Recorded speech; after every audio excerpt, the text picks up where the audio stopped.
औज़ुबिल्लाहि मिनश्शैतानिर्रजीम बिस्मिल्लाहिर्रहमानिर्रहीम अल्हम्दुलिल्लाहि रब्बिल आलमीन व सल्लल्लाहु अला मुहम्मदिन व आलिहि तय्यबीन ताहिरीन अल मासूमीन। नाज़रीन अकराम, अस्सलामु अलैकुम व रहमतुल्लाहि व बरकातुहू। 25 ज़िक़ादा यानी दहुलुल अर्ज़ के उन्वान से आपके सामने महवे गुफ्तगू होना चाहती हूँ। मेरी जानिब से आज के दिन और शब की मुनासिबत से बहुत बहुत मुबारकबाद, क्योंकि ये दिन ज़मीन की विलादत का दिन है, यानी इस दिन ज़मीन बिछाई गई थी। तो इस्लामी नुक्ते निगाह से आज का दिन 5 अलग अलग तरह की खुसूसियत का मुतहम्मिल है, जिसे मैं जल्दी आपके सामने बयान करना चाहूँगी। पहली खुसूसियत 25 ज़िक़ाद की इस हवाले से है कि इस दिन ज़मीन का फ़र्श बिछाया गया।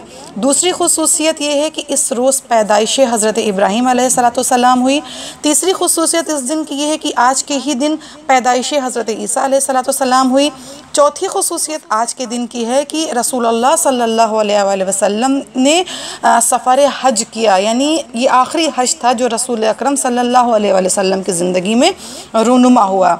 इसी दिन रसूल ने हिजरत की थी हज के लिए।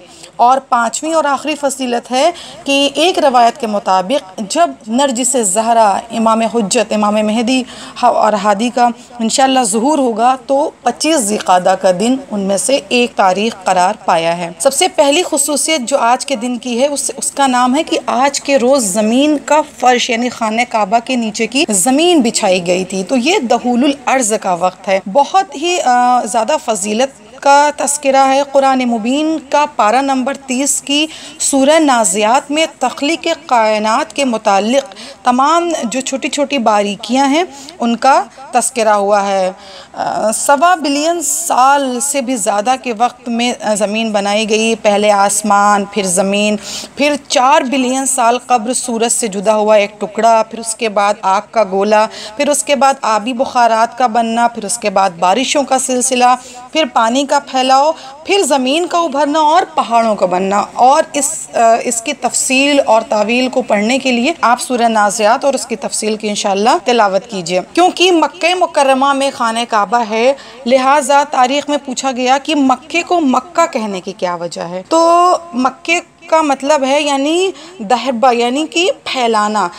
ज़मीन का फ़र्श फैलाया गया, ज़मीन का फ़र्श बिछाया गया, लिहाजा इसी वजह से इसे मक्का कहा जाता है। परवरदिगार आलम ने ज़मीन का यानी लफ्ज़ अर्ज़, ज़मीन को क्योंकि अर्ज़ कहा जाता है लिहाजा लफ्ज़ अर्ज़ कुरान मुबीन में 33 मरतबा 33 टाइम्स इस्तेमाल हुआ है। और एक मरतबा सूरह बकरा की आयत नंबर 22 में ज़मीन को जो तावील दी गई है कि ज़मीन क्या है, तो ज़मीन एक फ़र्श है, यानी जो और उसकी जो बहुत सारी खुसूसियत हैं इंशाअल्लाह परवरदिगार आलम हमें मौका दे कि हम उसको जान सकें।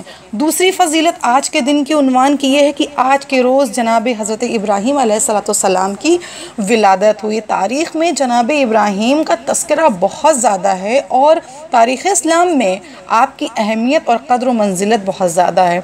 आपके बहुत सारे इम्तिहानात हैं और कुरान में आपकी ख़ास दुआ जिसकी वजह से आप पता चलता है, आपने फरमाया खुदा से इन्नी जायलों का लिन्नास इमामा, परवरदिगार आलम मुझे लोगों का इमाम करार दे। यानी इमामत का जो मनसब है वो डायरेक्टली जनाब इब्राहीम अलैहिस्सलाम ने परवरदिगार आलम की बारगाह से दुआओं के तुफ़ैल मांगा था। तो अल्लाह ने फरमाया कि यकीनन मेरा अहद लेकिन ज़ालिमीन तक नहीं पहुँचता। तो आपकी दुआओं की कबूलियत में खुदावंद करीम ने आपकी ही नस्ल से इमामत को तासुब क़यामत बाकी रखा है। लिहाजा जनाब इब्राहीम की फ़जीलत इस हवाले से भी है। और खाने काबा आपसे ही मुतवस्सिल है, आपने ही खाने काबा को बनाया, आपने ही उस खुदा के घर को आबाद किया। लिहाजा उलुल अज़्म पैगम्बरों में जो 5 बड़े पैगम्बर और नबी हैं उनमें आपका नाम सर फ़हरिस्त आता है। कुरान मुबीन में तकरीबन 69 टाइम्स आपका तज़किरा आया है और एक सूरा जिसे सूरह इब्राहीम जो कुरान का 14वां सूरा है वो आपके नाम पर तावील हुआ है। हज़रत नूह अलैहिस्सलाम के 1000 साल के बाद आपकी विलादत हुई। आपकी वालिदा का नाम नोना या बोना बताया जाता है। आपके वालिद का नाम तारिक था जो कि एक मोमिन मर्द थे और आपकी पैदाइश से कब्ल ही उनका इंतकाल हो गया था। आपके चचा काफिर थे, उनका नाम आज़र था जो कि नमरूद के मुशीर हैं। हाफिज़ इब्न कसीर की रवायत से मैं इस चीज़ को आपके सामने बयान कर रही हूँ। आपकी जाए पैदाइश दजला फुरात के दरमियान है। सिकंदर और नमरूद का जो कि दारुल खिलाफा था। आपके वक्त में फसादों का जो एक मजमुआ था, वो एक मरकज़ था, यही जुर्म आयत था।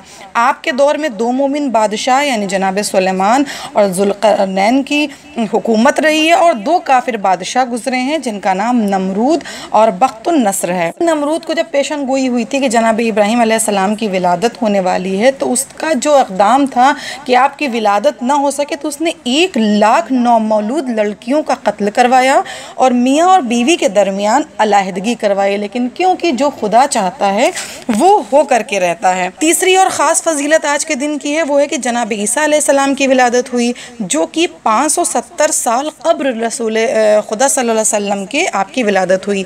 आपकी विलादत भी सरज़मीन कूफा में दरिया फ़रात के किनारे हुई।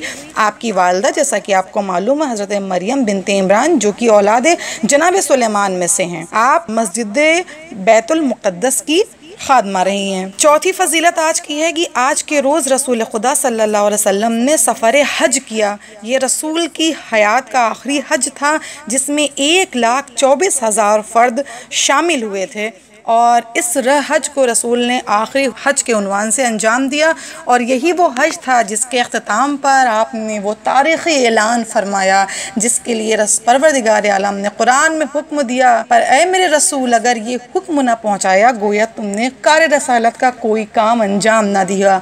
लिहाजा 1,24,000 के मजमे में रसूल खुदा ने ऐलान किया मन कुन्तु मौला फ़हाज़ा अलीउन मौला। पाँचवीं फजीलत आज के दिन की है कि आज के ही रोज़ ज़ुहूर इमाम ज़माना सल्लल्लाहु अलैहि वसल्लम की एक तारीख़ बताई जाती है। आपका ज़ुहूर खाने काबा के ही करीब होगा। अब आप देखेंगे किस तरह से दुनिया सिमट रही है।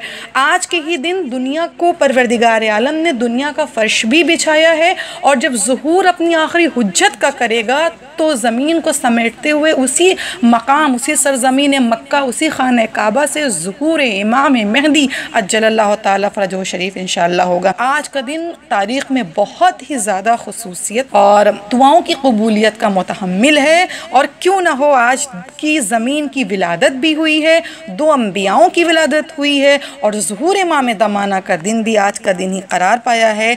लिहाजा इस्लाम का एक उसूल है कि जब भी खुशी मिले तो तुम सजदे शुक्र बचा लाओ। मफातिहुल जनान में आज की तारीख़ के मुनासिबत से आपको अमाल मिल जाएंगे। बस 1-2 अमाल है जिसकी मैं बता दूं कि आज के शब में और आज के रोज़ में गुस्ल भी करना है, रोज़ा रखना है। रोज़े की बहुत फजीलत है। 4 वो रोज़े जो तारीख़ इस्लाम में बहुत ख़ास अहमियत के हामिल हैं उनमें से एक दिन 25 ज़िक़ादा का है।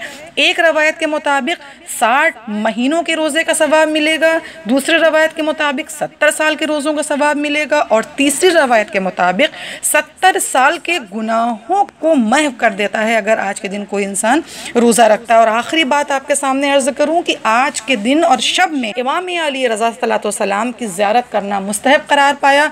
इंशाअल्लाह हमें मौका मिले कि हम इन दिनों में हरम इमाम अली रज़ा सल्लल्लाहु अलैहि वसल्लम में हाज़िरी दे के आपकी ज़ियारत करें, लेकिन हम नहीं पहुँच सकते। लिहाजा ज़ियारत के फ़राइज़ को इंशाअल्लाह अंजाम दें, अपने लिए और सब के लिए दुआए खैर करें, क्योंकि लिखा है कि इस रोज़ और शब में शब बेदारी के साथ दुआ करें जबकि ज़मीन और आसमान के दरमियान हर मखलूक खुदा दुआए मग़फ़िरत करती है।